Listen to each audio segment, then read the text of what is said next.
मित्रों एवं छात्रों, भारतीय संविदा अधिनियम 1872 अत्यंत महत्वपूर्ण विषय है और आज मैं भारतीय संविदा अधिनियम के अंतर्गत संविदा के आवश्यक तत्वों पर चर्चा करूँगा। ये 3 तरह से आपसे एग्जाम में पूछा जाता है।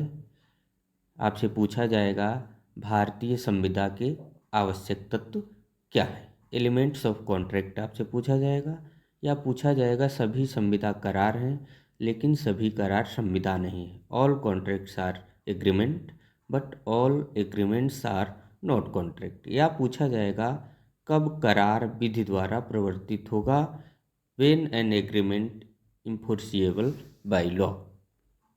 मैं रामानुज पांडे, असिस्टेंट प्रोफेसर, आज आप लोगों को इसी विषय पर अध्ययन करूंगा और आशा है ये अध्ययन आपके एलएलबी के परीक्षाओं में और कंपटीशन के परीक्षाओं में, प्रतियोगी परीक्षाओं में भी काफ़ी कारगर सिद्ध होगा। तो आइए शुरू करते हैं। मित्रों, प्रत्येक करार संविदा का सृजन नहीं करता है क्योंकि सभी करार विधि द्वारा प्रवर्तित नहीं कराया जाता है। उदाहरण के लिए अगर एक दोस्त अपने दूसरे दोस्त को भोजन कराने का करार करे या आप अपने पापा का पैर दबाने के बदले 5 रुपये पाने की संविदा करार करें तो इसे विधि द्वारा लागू नहीं कराया जाता है। वहीं सभी संविदा करार होते हैं जैसा कि संविदा की परिभाषा में स्पष्ट रूप से वर्णित है। केवल वही करार संविदा होते हैं जिन्हें विधि के द्वारा लागू कराया जा सकता है। कोई करार विधि द्वारा प्रवर्तित तभी कराया जा सकता है जब उनमें धारा 10 में दिए गए सभी आवश्यक तत्व मौजूद हों। धारा 10 में बताया गया है कि सभी करार संविदाएं हैं यदि वे संविदा करने के लिए सक्षम पक्षकारों की स्वतंत्र सहमति से, विधिपूर्ण प्रतिफल के लिए और किसी विधिपूर्ण उद्देश्य से किए गए हों तथा जो अभिव्यक्ततः शून्य घोषित नहीं किए गए हों। All agreements are contract if they are made by the free consent of parties, competency to contract for lawful consideration and with a lawful objects and are not expressly declared to be void। यहीं इसके साथ ही धारा 10 में बताया गया है कि यदि किसी विधि में यह प्रावधान दिया गया हो कि संविदा लिखित रूप में होना चाहिए, साक्षियों की उपस्थिति में किया जाना चाहिए तथा उन दस्तावेजों का रजिस्ट्रीकरण होना चाहिए, तो ऐसे प्रावधान उन संविदाओं के लिए विधिमान्य होंगे तथा ऐसी संविदाएं उसी प्रकार से की जाएंगी। यानी अगर लिखित में करना जरूरी है तो लिखित में की जाएगी, साक्षियों की उपस्थिति में किया जाना है तो साक्षियों की उपस्थिति में की जाएगी और उन दस्तावेजों का रजिस्ट्रीकरण कराया जाना जरूरी है तो उनका रजिस्ट्रीकरण भी कराना अनिवार्य होगा। अब हम संविदा के आवश्यक तत्वों को देखते हैं।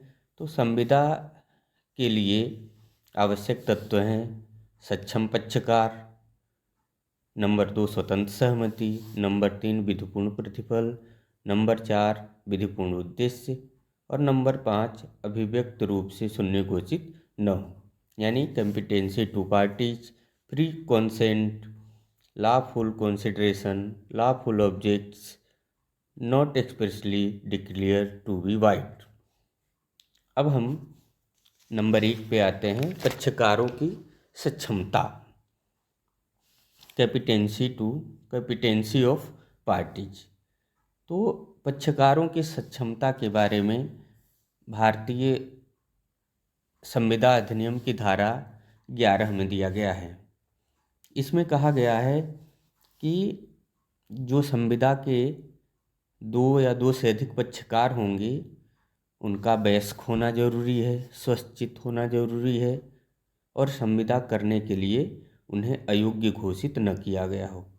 यानी एज ऑफ मेजॉरिटी जरूरी है, साउंड माइंड का होना जरूरी है और डिस्क्वालीफाई न किए गए हों, not disqualified contracting by any law. तो इस तरीके से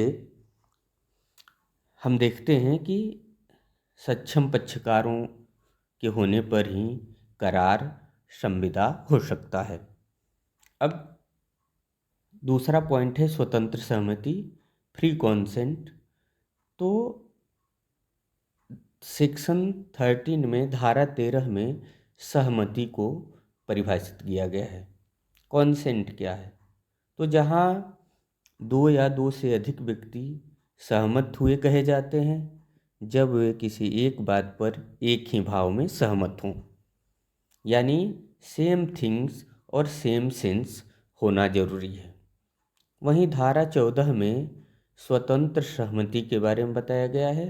धारा 14 में बताया गया है कि स्वतंत्र सहमति तब होती है जब वह प्रपीड़न के द्वारा, असम्यक असर के द्वारा, कपट के द्वारा, दुर्व्यपदेशन के द्वारा, भूल के द्वारा न दी गई हो।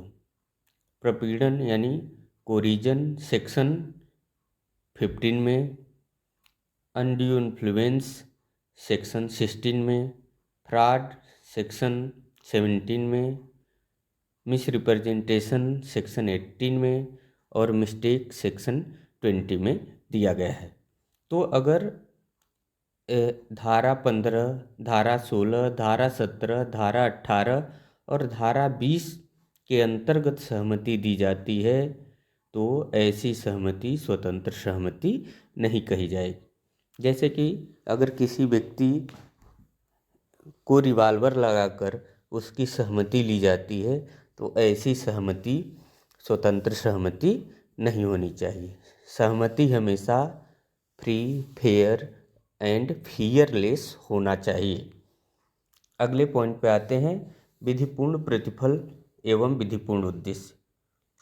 किसी करार का उद्देश्य और प्रतिफल विधिपूर्ण है अथवा नहीं है, इसके बारे में धारा 23 में बताया गया है। तो विधिपूर्ण प्रतिफल एवं विधिपूर्ण उद्देश्य तब नहीं होगा जब वह किन किन परिस्थितियों में विधिपूर्ण उद्देश्य और विधिपूर्ण प्रतिफल नहीं होगा, उसे धारा 23 में बताया गया है। जब वह विधि द्वारा निषिद्ध हो, विधिक प्रावधानों का उल्लंघन करता हो, कपटपूर्ण हो, शरीर या संपत्ति को क्षतिकारित करने वाला हो, अनैतिक या लोकनीति के विरुद्ध हो। तो ऐसी परिस्थिति में वह सहमति स्वतंत्र सहमति नहीं मानी जाएगी। ऐसी परिस्थिति में वह विधिपूर्ण प्रतिफल और विधिपूर्ण उद्देश्य नहीं माना जाएगा यदि वह विधि द्वारा निषिद्ध हो या किसी विधिक प्रावधान का उल्लंघन करे या कपटपूर्ण हो या किसी के शरीर या संपत्ति को क्षतिकारित करने वाला हो या अनैतिक या लोकनीति के विरुद्ध हो। जैसे कि अगर आप किसी से संविदा करते हैं कि तुम किसी की हत्या कर दोगे तो हम तुम्हें 100 रुपये देंगे। यहाँ किसी के शरीर या संपत्ति को क्षतिकारित करने के लिए संविदा की गई है, तो ऐसी संविदा का उद्देश्य और प्रतिफल विधिपूर्ण नहीं होगा।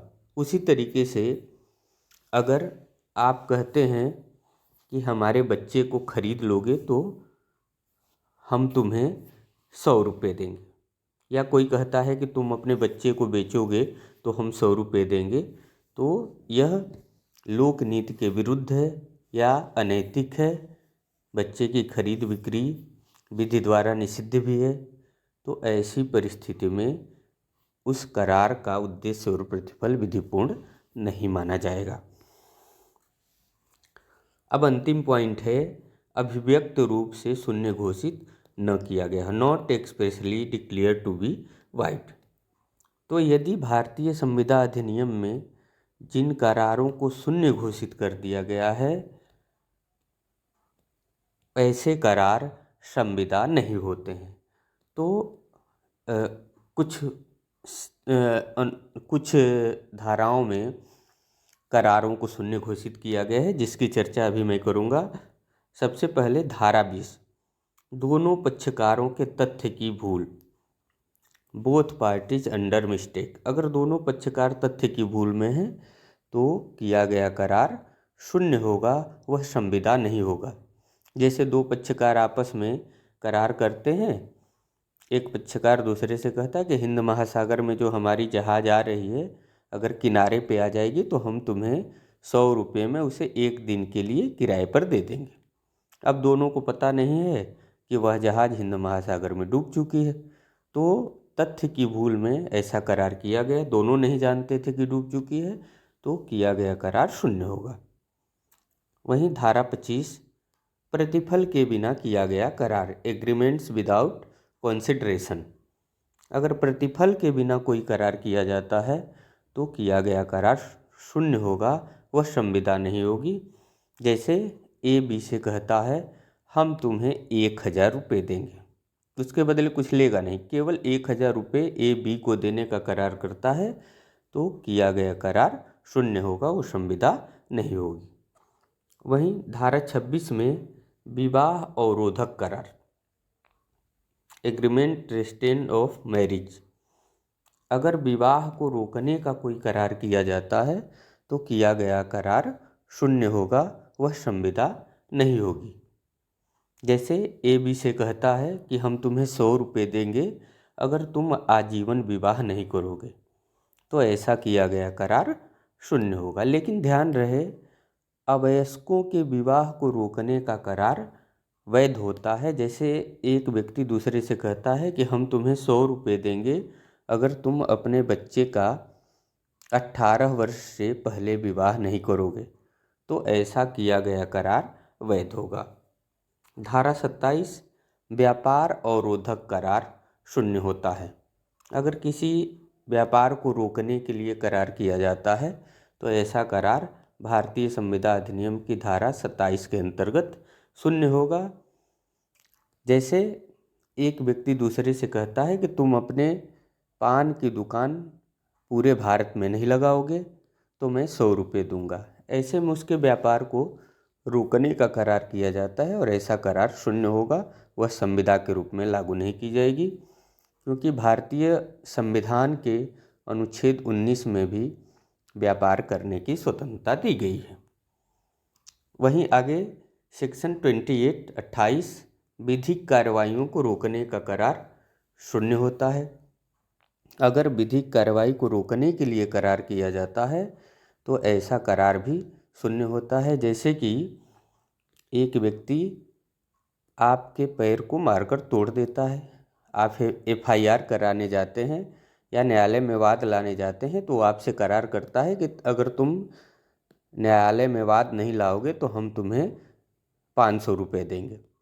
वहाँ ऐसा किया गया करार शून्य है, इसे संविदा के रूप में लागू नहीं किया जा सकता है। धारा 29, अनिश्चित अर्थ वाले करार। अगर अनिश्चित अर्थ वाले करार हैं जहाँ की उसके अर्थ को निश्चित नहीं किया जा सकता है, तो वहाँ किया गया करार शून्य होता है। जैसे एक व्यक्ति बनिए की दुकान पे जाता है और कहता है कि हमें 100 रुपये का तेल दे दो। अब बनिए की दुकान पर कई तरह के तेल होते हैं, आंवले का होता है, सरसों का तेल होता है, आलमंड ऑयल होता है। तो ऐसे में यहाँ अर्थ निश्चित नहीं किया जा सकता है कि आप किस चीज़ के तेल की मांग कर रहे हैं, वहाँ अनिश्चित अर्थ होने के कारण किया गया करार शून्य होगा। धारा 30 में बाजी करार की बात की गई है। बाजी करार शून्य होता है। अब बाजी करार क्या होता है इसे जानना जरूरी है। तो बाजी करार में एक व्यक्ति के जीतने और दूसरे व्यक्ति के हारने के चांसेस हमेशा बने होते हैं। ठीक, जैसे अगर कोई व्यक्ति कहता है कि अभी जो कार आ रही है अगर उसका एक्सीडेंट हो जाए तो हम तुम्हें 100 रुपये देंगे, तो ध्यान रहे, एक्सीडेंट हो जाता है तो वह आपको 100 रुपये देगा, और एक्सीडेंट नहीं होता है तो आप उसको 100 रुपये देंगे।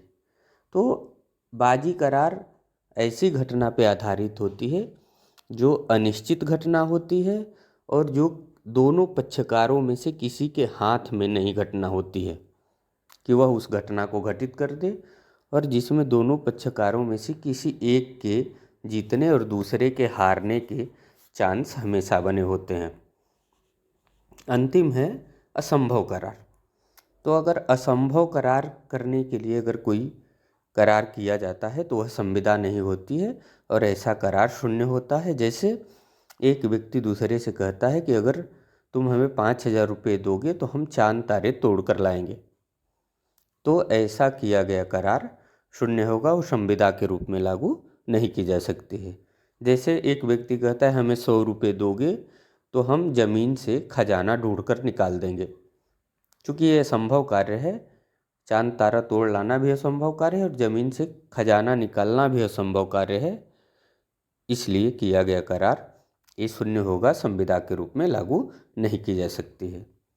इस तरह से संविदा के आवश्यक तत्वों पर, या सभी संविदा करार हैं लेकिन सभी करार संविदा नहीं हैं, या एक करार को कब संविदा के रूप में परिवर्तित किया जा सकता है, इस पर हमने आप लोगों को विस्तृत अध्ययन कराया।